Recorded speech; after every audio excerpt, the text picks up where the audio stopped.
365 दिन में से 300 दिन तो ऐसे होंगे कि मैं मखाना जरूर खाता हूं। फेंको, फेंको अपनी पूरी शक्ति के साथ फेंको।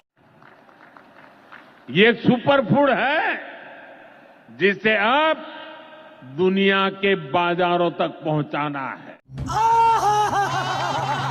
सुना दोस्तों, साहब ने कहा 365 दिनों में 300 दिन वो मखाना खाते हैं। तो हो सकता है आज इस महंगाई के दौर में अमीर लोग खाते होंगे, लेकिन हर किसी के बस की बात नहीं है रोजाना मखाना खाना। और साहब जी जब मखाना बराबर खाते हैं तो मशरूम कब खाते हैं, उसका क्या हुआ? लगता है साहब जी को 5 किलो राशन मिलना बंद हो गया है, दाल चावल आटा महंगा हो गया है। तो साहब जी कभी मशरूम खाते हैं तो कभी मखाना खाते हैं।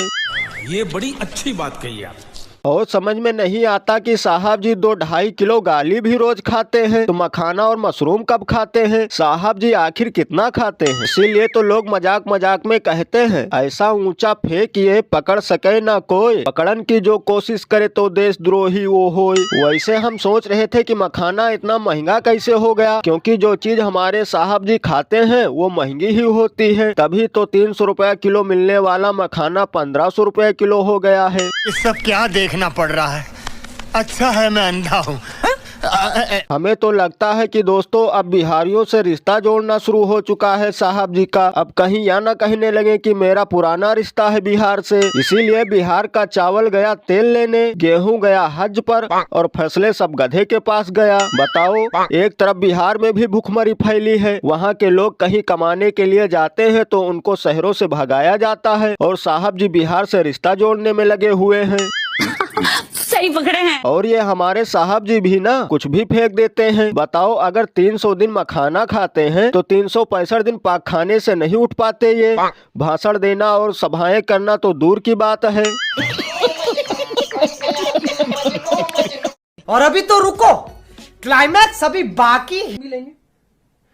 देखिए, तार तार हिलेंगे, पुर्जे पुर्जे खुलेंगे।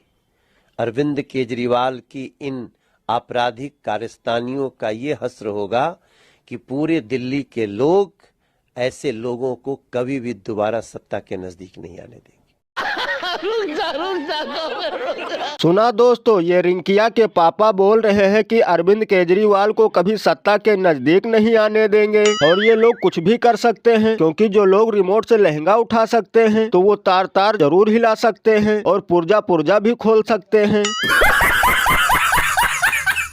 बताओ, यहाँ महंगाई बेरोजगारी पर भी अभी कोई बात नहीं हो रही है, बस केजरीवाल और हो रहा है फेकम फाक। इसीलिए तो लोग घनघोर बेइज्जती करते हुए कहते हैं कि अगर दिल्ली में नहीं होते केजरीवाल तो ये तिवारी जी भी बेचते दिल्ली में बाटी चोखा 50 के 4।